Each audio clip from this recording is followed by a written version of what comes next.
जी मेरे बच्चों, very very good morning, good evening, good afternoon. मैं आपका दोस्त होस्ट सी अनुज सिंह तोमर आज मैं अपने बच्चों का वेलकम कर रहा हूं, सीएमए वाले प्यारे प्यारे बच्चों का। और हम आज डिस्कशन करने वाले हैं everything all about CMA. Specially बहुत कुछ मुझे क्लियर बातें करनी है आज के बारे में कि सीएमए का सिलेबस क्या है, कौन बच्चा एलिजिबल है, कब कब अटेम्प्ट होते हैं, कितने पेपर हैं और क्या क्या लेवल है। और स्पेशली सर हम डिटेल में बातें करेंगे फाउंडेशन के जितने भी हमारे सब्जेक्ट हैं उनके सिलेबस के।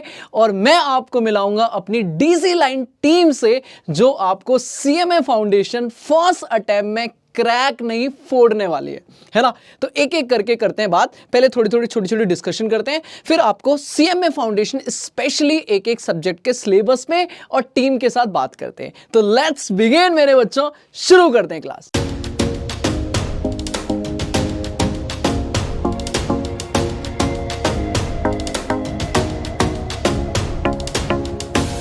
हाँ जी मेरे बच्चे, तो बात सुनो ध्यान से। सीएमए पहली बात फुल फॉर्म क्या है हमारा, कॉस्ट एंड मैनेजमेंट अकाउंटेंट। हमारा इंस्टीट्यूट है आईसीएमएआई, जिसे हम बोलते हैं institute, the institute of cost accountant of India, जो हमारा ये कोर्स कराता है। वैसे मैं इंडियन सीएमए की बात कर रहा हूँ, यूएस सीएमए पे कभी और बात करेंगे, वो भी हमारे पास एक ऑप्शन होता है, करियर ऑप्शन। बट आज मैं बात कर रहा हूँ इंडियन सीएमए। तो अगर अपन इंस्टीट्यूट से कर रहे हैं तो हमारे को सबसे पहली बात आती है एलिजिबिलिटी क्या है, मतलब कौन हमारा बच्चा कर सकता है। तो बेटा पहली बात, आपको 12th पास होना या 12th में एपियर हो तो भी आप कर सकते हो। 12th के एपियर होने की कंडीशंस आपको एटलीस्ट आपके पास एडमिट कार्ड होना चाहिए। एक रजिस्ट्रेशन वीडियो प्रॉपर बनाई जाएगी आपको, जिसमें गाइड किया जाएगा कि अगर आप 12th में हो या 12th पास आउट हो तो अपने को कैसे रजिस्टर कर सकते हैं। बट मैं अभी सिर्फ एलिजिबिलिटी की बात करूं तो अपना 12th वाला बच्चा जिसने 12th पास कर लिया है या 12th के एग्जाम देने जा रहा है वो बच्चा कर सकता है। जैसे अभी मैं फैब में खड़े हैं, तो अगर आपका अभी एग्जाम है 12th का तो आप जून वाला अटेम्प्ट दे सकते हो, बट उसके लिए आपको रजिस्ट्रेशन करना पड़ेगा,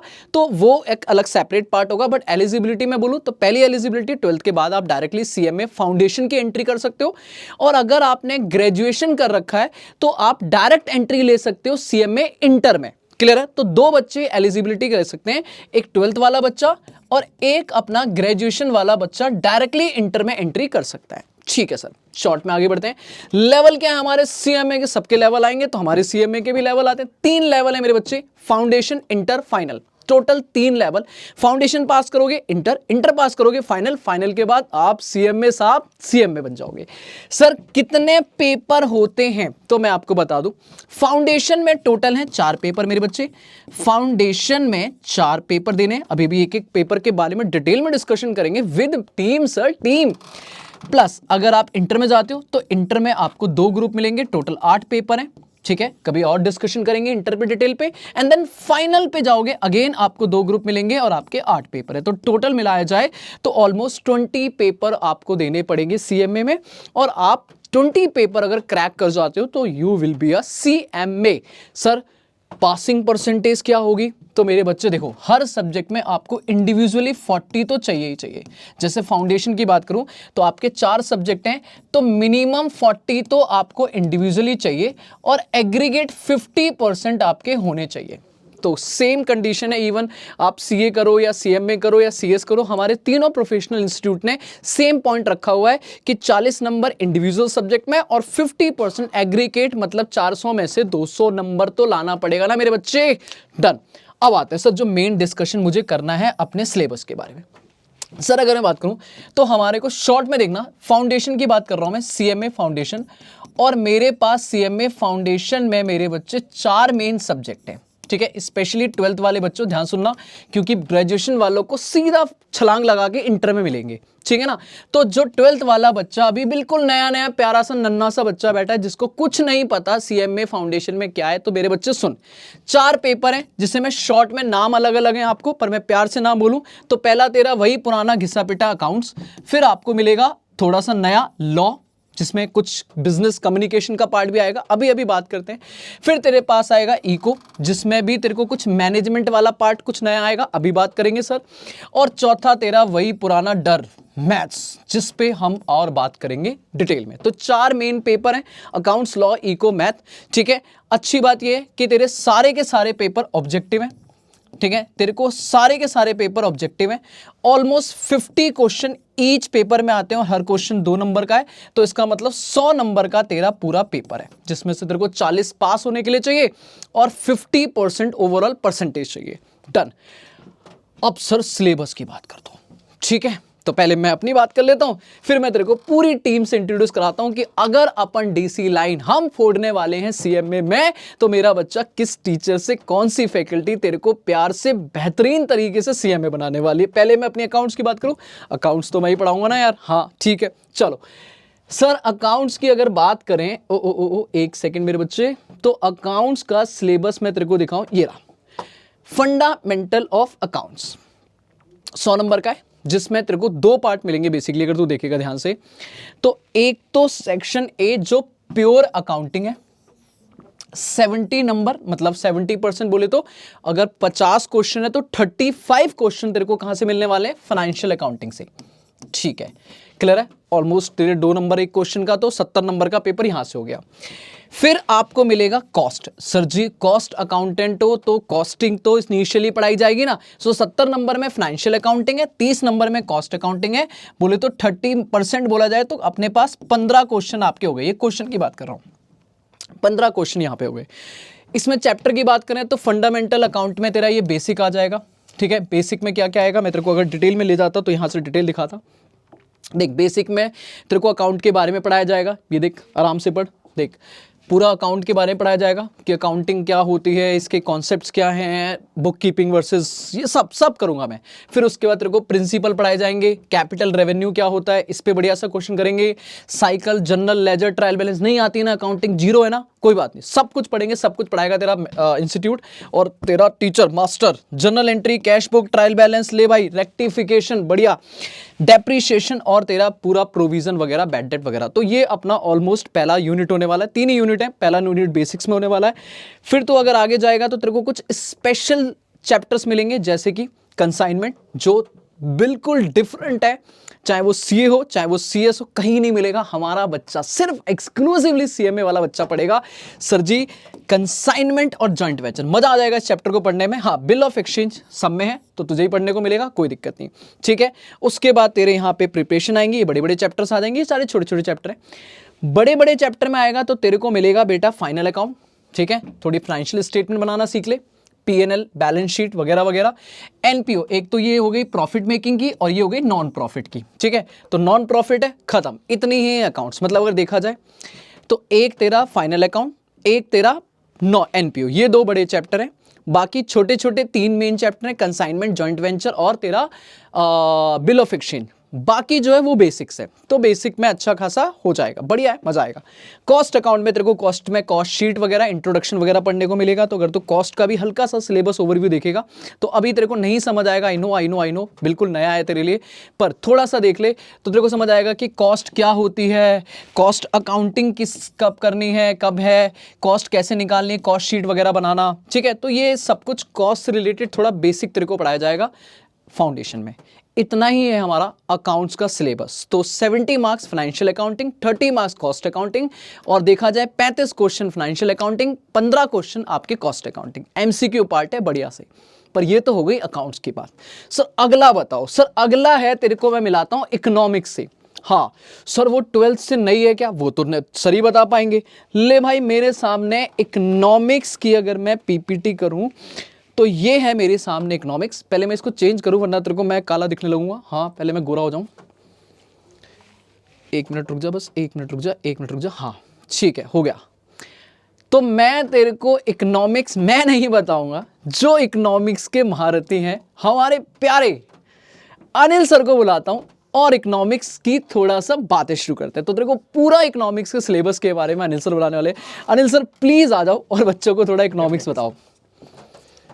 तो बच्चों, सीएमए फर्स्ट टाइम करने जा रहे हैं हम लोग। ठीक है, सीएमए करने जा रहे हैं बेटा फर्स्ट टाइम। ठीक है, और मेरे बच्चों जो 12th पास बच्चे हैं, कुछ पार्ट आप लोगों ने डेफिनेटली अपने पास क्लास 12th में पढ़ा होगा, यहाँ पर भी कुछ चीज़ें आने वाली हैं, लेकिन ऐसा नहीं है कि पूरा 12th का ही है। ठीक है ना, तो थोड़ा सा एडवांस वे में पढ़ेंगे हम लोग। जल्दी से एक बार सिलेबस ओवरव्यू करते हैं। ठीक है, चलो। तो देखो बेटा किस तरीके से आपका सिलेबस डिस्ट्रीब्यूटेड है बच्चों, 2 पार्ट्स में। 70% वाला पार्ट जो है हमारे पास वो रहेगा किसमें, एक सेकंड, ठीक है। देखो 70% पार्ट है बेटा part a fundamental of business economics, ठीक है। 70% पार्ट यानी कि आपके टोटल 50 क्वेश्चंस अगर आते हैं तो 35 क्वेश्चंस बेटा इसमें से कवर होंगे, जिसके अंदर आपका बेसिक कंसेप्ट्स है, forms of market, money and banking, economic and business environment. देखा कुछ नया सा दिखा, कुछ दिखा नया नया सा, है ना। डिमांड सप्लाई तो पढ़ा है, मार्केट भी पढ़ा है, मनी बैंकिंग भी थोड़ा थोड़ा पढ़ा हुआ लग रहा है, कुछ कुछ नया नया है। और बेटा इन बिटवीन भी जो टॉपिक्स है ना, वहाँ पर भी आपको डेफिनेटली नया कुछ ना कुछ पढ़ने के लिए मिलेगा और एग्जाम में वो आपके लिए फ्रूटफुल होगा, ठीक है ना। तो देखो ओवरऑल 35 क्वेश्चंस हम लोग कवर करेंगे section a fundamental of business economics. उसके बाद जो इसका सेक्शन बी है बच्चों, फंडामेंटल ऑफ मैनेजमेंट, ये मैनेजमेंट वाला पार्ट ना, ये दिखने में आपको दिख रहा है यहाँ पर चैप्टर 5, 30% पोर्शन कवर है इसके अंदर। और ये बहुत वास्ट सब्जेक्ट है, पूरा डिटेल में अच्छे से एक एक टॉपिक को पढ़ के जाएंगे। ये टॉपिक ऐसा है जो थोड़ा सा बच्चों को मैंने देखा है परेशान करेगा, क्योंकि इसमें लर्निंग पार्ट बहुत सारा है, ठीक है।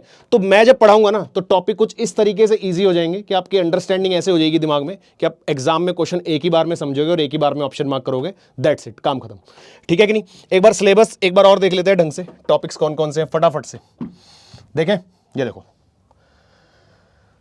तो देखो बेटा सबसे पहले हमारे पास फंडामेंटल ऑफ इकोनॉमिक्स में utility, wealth, production, theory of demand, law of demand याद है, इलास्टिसिटी के सारे cases, price, income, cross, consumer behaviour, सारा डिटेल में बेटा। Theory of production, cost of production में सारी तरह की cost, short run, long run, average, marginal, total, fix, variable, सब। फिर आता है means of production, means of production में भी जितने मेथड्स है प्रोडक्शन के वो सारे इन डिटेल। फिर आता है बच्चों forms of market, forms of market में pricing of the product, services in various forms of market, perfect competition, duopoly, oligopoly, monopoly, monopolistic competition, सारे टाइप्स की मार्केट है डिटेल में। फिर आएगा हमारे पास प्राइस डिस्क्रिमिनेशन, जो मोनोपोली के पास पावर होती है प्राइस डिस्क्रिमिनेशन की, ठीक है। कुछ कुछ नए नए टॉपिक्स है बेटा, आई नो, जरूरी नहीं है कि सारे आपने फर्स्ट टाइम पढ़े होंगे बेटा, कुछ कुछ टॉपिक नए भी आएंगे सामने, ठीक है ना। चलो उसके बाद बात करते हैं मनी बैंकिंग की। मनी बैंकिंग का कुछ पार्ट आपने डेफिनेटली पढ़ा होगा बच्चों, types of money, features, banking में definition, function, utility, commercial bank, central banks, इनके डिफरेंस, सारे फंक्शन, सारे फीचर्स अच्छे से पता होने चाहिए। देखो यही वो चीज़ें हैं जो बच्चों को ऐसा लगता है कि हमने पढ़ा हुआ है, आता है, कर लेंगे, पर जब पढ़ने बैठते हैं ना तब नई नई चीज़ें सामने आती हैं और वो आपको ऑब्जेक्टिव क्वेश्चन में परेशान करती है ना। मेजर्स ऑफ क्रेडिट कंट्रोल, उसके बाद आता है बेटा इसका एनवायरमेंट वाला पार्ट, वो भी देख लेते हैं जल्दी से फटाफट। देखो जी अब दिखाओ कुछ नया नया सा, ये पढ़िए पहले चीज़ें कभी, political, economic, societal, technological, legal analysis, pastel analysis, emerging dimension of volatility, uncertainty, complexity, नए नए वर्ड सारे बेटा, बहुत नई नई चीज़ें हैं, बहुत मज़ा आने वाला है पढ़ने में। जब नई नई चीज़ें पढ़ते हैं ना, मेरे को तो बहुत मज़ा आता था पढ़ने में। तो इन सबको ग्रैस्प करेंगे आराम आराम से, डिटेल में पढ़ेंगे, इनका इकोनॉमी में क्या यूज़ है, किस लिए काम आती हैं, क्या चीज़ें हैं, सब डिटेल में पढ़ेंगे बेटा। फिर आता है हमारा पार्ट बी मैनेजमेंट। कई बच्चा कहेगा सर ये तो हमने बिजनेस स्टडीज़ में पढ़ लिया है क्लास 12th में, उसका भी बेटा मिथ दूर हो जाएगा, एक बार क्लास ले पता लगेगा कि क्लास 12th वाला पार्ट कितने और नया कितने, सब पता लग जाएगा, है ना। सारा भ्रम दूर कब होगा, जब पढ़ने बैठेगा बच्चा। तो डे बेटा management, stewardship theory, planning, organising, staffing तो याद आ गया, पढ़ा हुआ है। Communication, coordination, collaboration, monitoring, control, बहुत कुछ नया नया दिखेगा बच्चे। Leadership, decision making, types and process, पूरा डिटेल। आगे देखते हैं बेटा जल्दी से, चल बेटा खत्म। तो ये सारा मैनेजमेंट का पार्ट है हमारा और इको का पार्ट जितना हमने देखा अभी। और ओवरऑल आपका जो 50 मार्क्स का पेपर है ये पूरा डिटेल में कवर करेंगे बेटा, बिना किसी टेंशन के। जल्दी से क्लास में आ जा फटाफट, चल।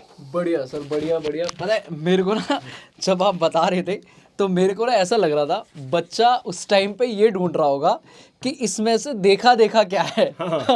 ठीक है, पर भाई ये सीएम में है, ठीक है, और इस वीडियो को बनाने का यही पर्पस है कि तुझे पूरे सिलेबस का एक ओवरव्यू हो जाए कि भाई कितना नया है कितना पुराना है, बट ये पढ़ के ही समझ आएगा, है ना सर। बिना पढ़े तो ये नाम से समझ नहीं आएगा।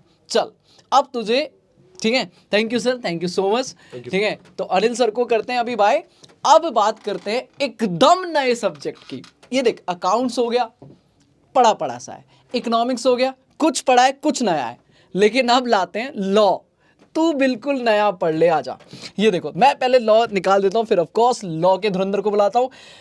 ये रहा मेरा, हाँ जी, तो ये है हमारा पेपर नंबर फर्स्ट। वैसे मैंने सीक्वेंस अलग शुरू किया था, मैं पहले बता दूं, मैंने पहले अपना शुरू किया था, फिर इकोनॉमिक्स। दैट इज कि हाँ ठीक है, अकाउंट्स बच्चा फैमिलियर समझता है, इकोनॉमिक्स में कुछ फैमिलियर है कुछ नया है। अब आते हैं लॉ, बच्चे को लगता है ये क्या है। तो लॉ के लिए मैं नहीं कर रहा बात, बुलाते हैं अपने लॉ के धुरंधर को, सीएस प्रतीक सर को। सर मोस्ट वेलकम, आ जाओ सर, आ जाओ बच्चों से थोड़ी बातें शातें करो। हेलो सर, हेलो एवरीवन, क्या हाल चाल है सबके। उम्मीद है सब लोग बहुत बढ़िया होंगे। आज अनुज सर ने इसका इंट्रोडक्शन दिया आपको सीएमए का। तो देखिए, अभी आपने अकाउंट्स के बारे में समझा, अभी आपने इको के बारे में समझा। लॉ एकदम नया सब्जेक्ट है आपके लिए। ये वर्ड तो आपने पहले भी कई बार सुना होगा, फिल्मों में सुना होगा, वेब सीरीज में सुना होगा, लेकिन हकीकत में इसका सामना अब आपको करना पड़ेगा। ठीक, तो देखो, एक चीज़ दिमाग में ज़रूर आती है, क्या सीएमए की लाइफ में केवल अकाउंट्स इंपॉर्टेंट है, टैक्स इंपॉर्टेंट है, बाकी सारे सब्जेक्ट क्या? लॉ की भी बहुत इंपॉर्टेंस होती है एक सीएमए प्रोफेशनल की लाइफ में, और ये सारी बातें हम लोग क्लास में बिल्कुल डिस्कस करेंगे। सबसे पहले मैं आपको लॉ के बारे में बताता हूँ। तो देखो, यहाँ पर स्टूडेंट जब कहीं पर एडमिशन लेता है ना, जैसे आप सीएमए फाउंडेशन में एडमिशन लेने के लिए जा रहे होगे या लिया होगा, तो आपके दिमाग में आता है यार कितने प्रैक्टिकल सब्जेक्ट हैं और कितने थ्योरी सब्जेक्ट हैं।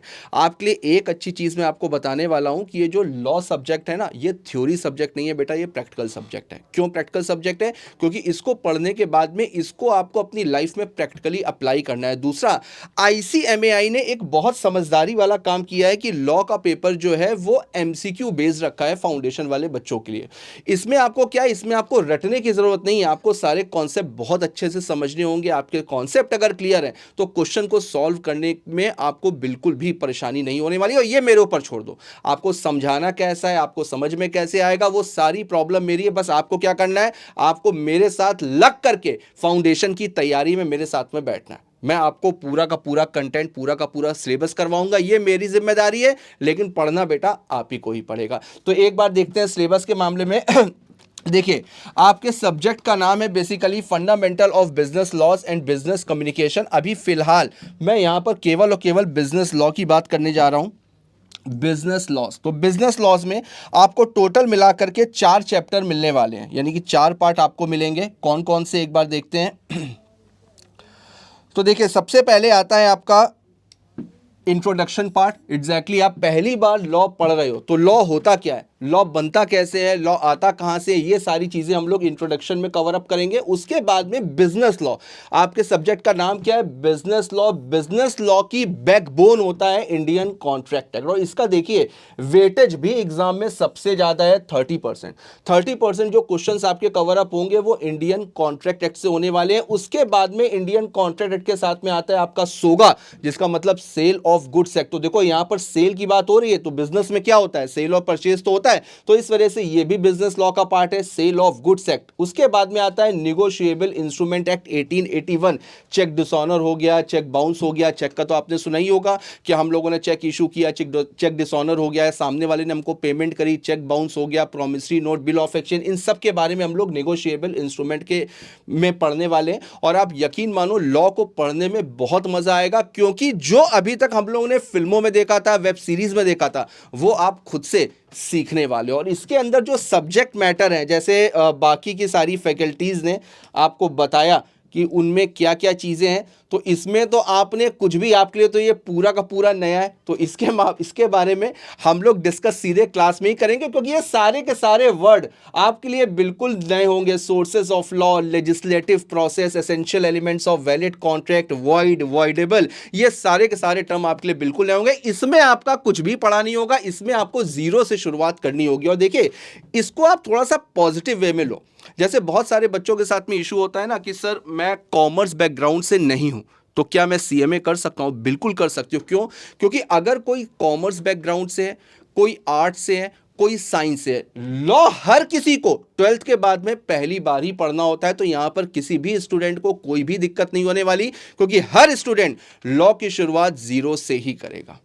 आई होप सर सबको समझ में आया होगा। बढ़िया सर, बढ़िया बढ़िया बढ़िया। मतलब मैं खुद समझ गया सब कुछ, लॉ और सिलेबस भी मुझे भी क्लियर हो गया भाई क्या है। बट सर ये तो अधूरा हो गया, 80% ही हुआ है सर। सॉरी, मैं ये भूल ये गया। तो अधूरा रह गया सर। अपने सब्जेक्ट के बारे ये में तो हाँ interest रहता है, ठीक है, लेकिन बच्चा कह रहा है सर ये क्या हुआ, 20% हम छोड़ देंगे क्या? अरे ऐसे 80% कैसे? मेरी, और ये जो 20% बेटा पार्ट है आपका इसको- कम्युनिकेशन, इसके लिए बुलाते हैं हम बिजनेस कम्युनिकेशन की हमारी धुरंधर मैम को, CS मेगा मैम। आ जाओ सर मैम।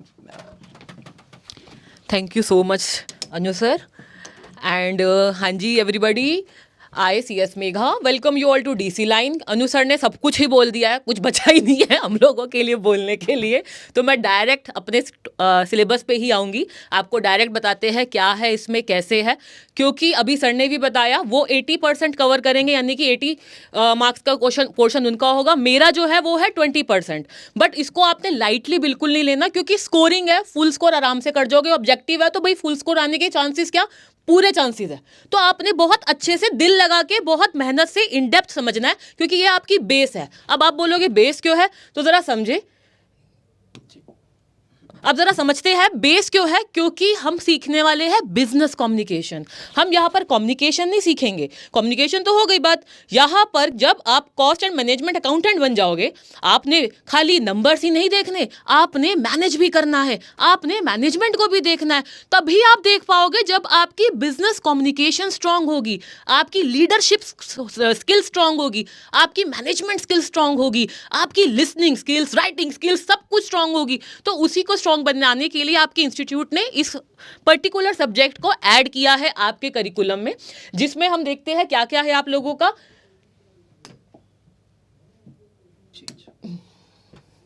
यहां पर देखेंगे बच्चे, हमारा है सिर्फ एक टॉपिक बिजनेस कम्युनिकेशन, बट इसके 11 पार्ट्स है, सब पार्ट्स है, और हर पार्ट एक नया लर्निंग एक्सपीरियंस होने वाला है आप लोगों के लिए। ये मैं सारे बता दूंगी सर, ये इन लोगों को अच्छे से समझ भी आ जाएंगे टॉपिक्स। ये यहाँ पर देखते हैं, हम शुरुआत करते हैं अपना बिजनेस कम्युनिकेशन के। सबसे पहला बच्चा आप लोगों का आता है इंट्रोडक्शन टू बिजनेस कम्युनिकेशन। क्या होता है, फीचर्स क्या है, सिग्निफिकेंस क्या है, प्रोसेस क्या है, क्या क्या हमें, अगर मुझे ऑर्गेनाइजेशन में बात करनी है अपने सीनियर से, अपने जूनियर से, तो क्या हम डायरेक्ट जाके बात करेंगे ना, क्या हम सीधा वर्बली बात करेंगे ना, ये हम चीज़ें सीखेंगे, डिटेल में सीखेंगे इन सारी चीज़ों में। इंटरनेट बेस्ड कम्युनिकेशन, जो आज की डेट में हम जिसको डिजिटल कम्युनिकेशन बोलते हैं, ई कम्युनिकेशन भी बोलते हैं, ईमेल कम्युनिकेशन भी बोलते हैं, ये सारी चीज़ें आपका इसमें आएगी। क्या करना या क्या करना नहीं चाहिए जब हम सोशल मीडिया के थ्रू कम्युनिकेट कर रहे हैं, स्पेसिफिकली अपने ऑर्गेनाइजेशन में, ये सीखेंगे। राइटिंग सेक्शन पे आएंगे, लेटर राइटिंग, लेटर यानी कि ईमेल राइटिंग, नोटिसेस, मेमोस, ये सारे का क्या फॉर्मेट है, ये सारी चीज़ें आपकी इसमें कवर होगी। और इसके अलावा जो आप लोगों का होगा, देखें, देन आपका होगा intercultural and international business communication. अरे भाई, आपकी जहाँ पे भी कॉर्पोरेट होगा, कंपनी होगी, खाली नेशनल लेवल की थोड़ी होगी, इंटरनेशनल भी तो होगी वो। आपने बाहर कैसे कम्युनिकेट करना है, कैसे कोऑर्डिनेशन बिठाना है, कैसे इफेक्टिव लीडर बन के निकलना है, ये सब कुछ आपके कोर्स में है। तो भाई कोई छोटा मोटा सिलेबस नहीं है, बहुत अच्छा खासा नॉलेजेबल सिलेबस है आपका। कम्युनिकेशन की क्या क्या रुकावटें हैं, ऑब्स्टेकल्स है, बैरियर्स है, और बिजनेस कम्युनिकेशन के लीगल एस्पेक्ट। लॉ तो आप सर से पढ़ ही लेंगे, उसके अलावा जो लीगल टर्म्स होगी, और बिजनेस कम्युनिकेशन में हम कुछ भी गड़बड़ कर दे, या कुछ भी कॉर्पोरेट्स में या कुछ भी क्लाइंट्स के बीच में डिस्प्यूट हुए, तो उसके रिगार्डिंग आपकी चीज़ें इसमें कवर होगी। Use of graphics, references for business communication, कुल मिलाकर आपको एक परफेक्ट बिजनेस कम्युनिकेशन के थ्रू एक परफेक्ट प्रोफेशनल, जो कि बोल भी अच्छे से सकता है, लिख भी अच्छे से सकता है, एक्सप्रेशंस भी, नॉन वर्बल चीज़ें भी अच्छे से कर सकता है, वो इस पर्टिकुलर बुक में सिखाया जाएगा और अच्छे से मार्क्स से आपको पास भी करवाया जाएगा। And now I would like to hand over this to you Anu sir. Ma'am, मतलब मेरे को सुनते सुनते लगा कि कम्युनिकेशन तो मैम का जो है ना वो बेस्ट पार्ट है, और इस क्लासेस जब चलेंगी ना मैम, मैं भी बैठ जाऊंगा, मुझे भी कुछ चीज़ें बहुत अच्छी हैं यार। कोर्स मतलब लिटरली मैम है ना, जो डिज़ाइन किया है वो बहुत बेहतरीन तरीके से डिज़ाइन किया है कि लॉ बच्चा पढ़ेगा तो लॉ के साथ में बिजनेस कम्युनिकेशन साथ साथ सीखेगा। मतलब ग्रामर भी आपको थोड़ा सा नाउंस होगी, और ऑफ कोर्स भाई कम्युनिकेशन बेटर है। तो thank you ma'am, thank you so much. अब अपना आखिरी सब्जेक्ट, बच्चा एकदम जमीन कपने लगी है, थरथराने लगा है, मैथ। हाँ, लास्ट हमारा जो सब्जेक्ट है मैथ, उसके बारे में बात कर लेते। वैसे मैं आपका एक सिंपल बात बोलूँ मेरे बच्चे, कई बच्चों को लगता है कि सर हमारे को मैथ नहीं थी, कॉमर्स में मैथ नहीं थी। वैसे अभी मैं सर से बोलूँगा, सर बातें करेंगे, पर मैं एक बात बोल दूँ बेटा, ये फियर जो है ना आपका कि मैथ नहीं थी, उसको बहुत आराम से आप सॉल्व कर सकते हो, क्योंकि आप बाइफरकेशन समझना कि क्या पूरा 100% मैथ ही दे रहा है क्या, नहीं, उसमें कुछ स्टैट्स नाम की भी चीज़ें हैं, कुछ और मैथ्स के अंदर भी कुछ चैप्टर हैं जो बहुत इजी हैं। तो अपने को तो पास होने के लिए भी काम करना है ना। सब में मैं नहीं कह रहा 100 में से 100, पर अगर आपका कोई पार्ट वीक है तो उसको छोड़ने से बेटर है उसमें से जितना फायदा निकाल सकते हैं वो करते हैं ना काम। चलो स्टार्ट करते हैं मैथ की बात है ना। हाँ जी, तो मैथ हीरा, तो भैया मैथ की कहानी शुरू करते हैं। ठीक है बच्चा, बच्चा आराम से बैठ जा, डर मत डर मत डर मत। देख, है वही सेम चीज़, 50 नंबर का पेपर है और 2 पार्ट है, पर ये बातें मैं थोड़ी ना करूँगा। बुलाते हैं अपने प्यारे से धुरंधर, बोले तो सर जी खतरनाक सर को, सुरेश सर। आइए, मोस्ट वेलकम सर। और बच्चों को थोड़ा मैथ के सिलेबस के बारे में बात करिए। बिल्कुल सर, थैंक यू सर। तो हेलो बच्चों, देखिए सबसे पहले तो अगर हम बात करें यहाँ पे सीएमए के मैथ्स सिलेबस की, तो बहुत ही सिंपल सा सिलेबस है, बहुत ज़्यादा टफ नहीं है। ठीक है, ऐसा नहीं है कि बहुत ज़्यादा टफ हो, आपको लगे कि यार बहुत ही टफ है, ठीक है हम कैसे इसको कवर करेंगे। अभी आपको मैं जब सारा कॉम्बिनेशन बताऊँगा तो आपको खुद ही लगेगा यार बहुत ही सिंपल है। तो सबसे पहले तो अगर हम बात करें यहाँ पे, तो आप देखिए सबसे पहला जो पेपर थर्ड होता है, ठीक है, fundamental of business mathematics and stats, यानी बेसिकली इसमें 2 पार्ट होते हैं। एक होता है आपका बिजनेस मैथमेटिक्स का और एक होता है आपका स्टैट्स का। अगर हम बिजनेस मैथमेटिक्स की बात करें तो इसका वेटेज जो रहता है ना, वो आपका यहाँ पे क्या रहेगा, टोटल फंडामेंटल बिजनेस मैथमेटिक्स का 40%, यानी टोटल कितने क्वेश्चंस आते हैं आप बताओ? 50 क्वेश्चंस आते हैं। 50 में 40% यानी कितना हो गया? 50 का 40%। अरे भाई जल्दी जल्दी कैलकुलेट करो, अभी बताऊंगा क्लास में भी कैसे जब सारी चीजें होंगी। ठीक है, तो 20 क्वेश्चंस आपका इसके रहेंगे और बाकी के जो रिमेनिंग 30 क्वेश्चंस हैं वो आपके स्टैट्स के होंगे, जो आपका होगा 60%। अब एक बार देख लेते हैं सिलेबस क्या है। तो सबसे पहले जो बिजनेस मैथमेटिक्स की अगर हम बात करें तो इसमें आपका होगा क्या, अर्थमेटिक, इसके बाद एलजेब्रा और उसके बाद आपका कैलकुलस। अर्थमेटिक अभी हम आगे पढ़ेंगे तो आपको बताएंगे कि अर्थमेटिक के अंदर भी बहुत सारे सेक्शंस हैं। ठीक है, एलजेब्रा हो गया, कैलकुलस हो गया। स्टैट्स की अगर हम लोग बात करें तो statistical representation of data, measure of centre tendency and dispersion, correlation and regressions, probability and then इसके बाद index number and time series. तो बहुत ज़्यादा सिलेबस नहीं है, बहुत ही थोड़ा सा सिलेबस है। आगे अगर हम लोग करें यहाँ पे कवर करें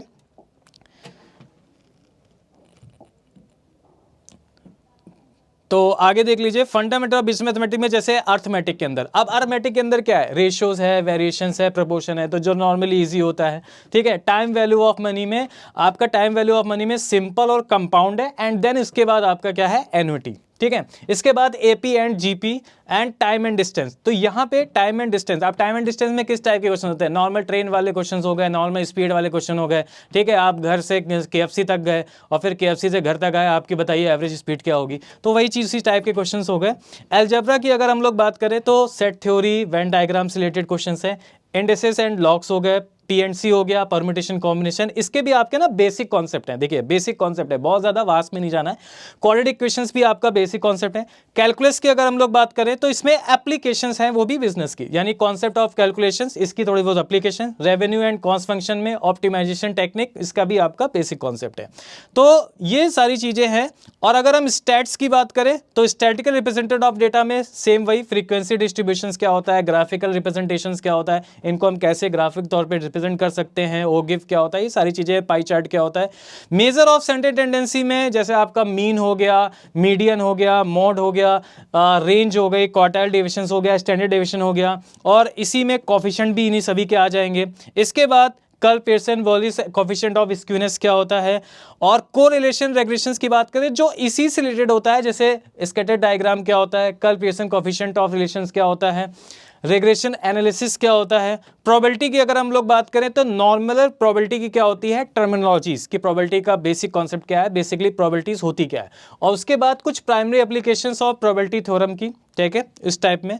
एंड देन इंडेक्स नंबर की बात करें और टाइम सीरीज की बात करें तो यूजेस क्या है इंडेक्स नंबर का, इंडेक्स नंबर एक्चुअल में है क्यों, इसका क्या यूजेस है, और टाइम सीरीज की कैलकुलेशंस को कैसे हमें ट्रेंड करना है। तो इस टाइप में ये सारी चीजें सिलेबस होती हैं, ये सारी। सर मैं एक बात बताऊंगा, एक मिनट सर। हाँ। सर मैं ये था कि बच्चे को जो नॉन मैथ वाला है ना, उसको सब सर से ऊपर गया होगा कि क्या है ये। पर मैं बताऊं सर, जैसे सर ने बताया है, लिटरली जो भी अगर जैसे मैं भी थोड़ा बहुत मैथ वगैरह हम लोगों ने भी पढ़ी है या चल रही है, तो बताऊं लिटरली सर ये बेसिक्स है ना, बिल्कुल बेसिक है। जो सर कह रहे हैं ना इजी है, वो आपको पढ़ने के बाद खुद ही फील हो जाएगा है, ठीक है। बाकी सर एक चीज़ और है, बच्चे को ना मैथ से डर लगती है, पर स्टैट्स तो उसने पढ़ा है थोड़ा बहुत।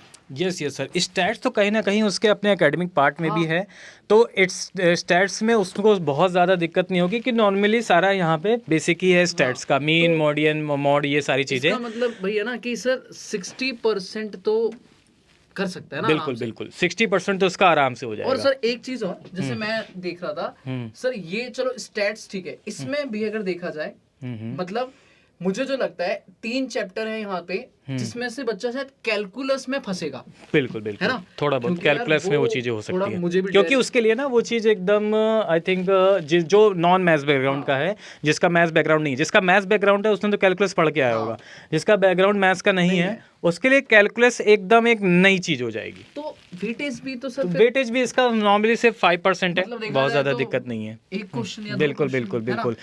अच्छा मैं एक चीज़ और बताता हूँ सर, जैसे स्टैट्स के बारे में आपने बताया कि नॉर्मल सारी चीज़ें हैं और ये बच्चा सारा कवर करता ही है, 60% उसका ऑलमोस्ट यहाँ पे डन है।